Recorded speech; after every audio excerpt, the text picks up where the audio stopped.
Ja, og så er det sporten.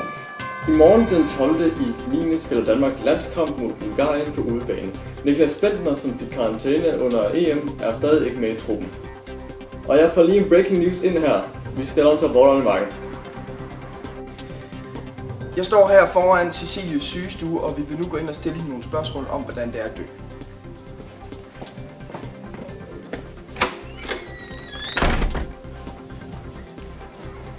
Cecilie, hvor lang tid er der til, du skal dø?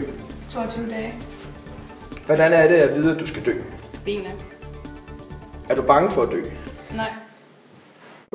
Jeg står her sammen med Jeppe, som er kærester med Cecilie.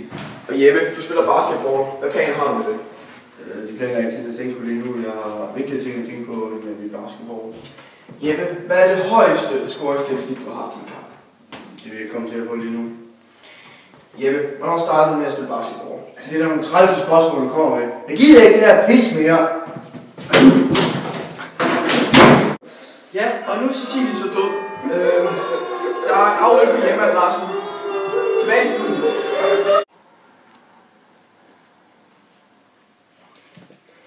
Udsendelsen er produceret og tilrettelagt af Nono AS. Tilbage til sporten.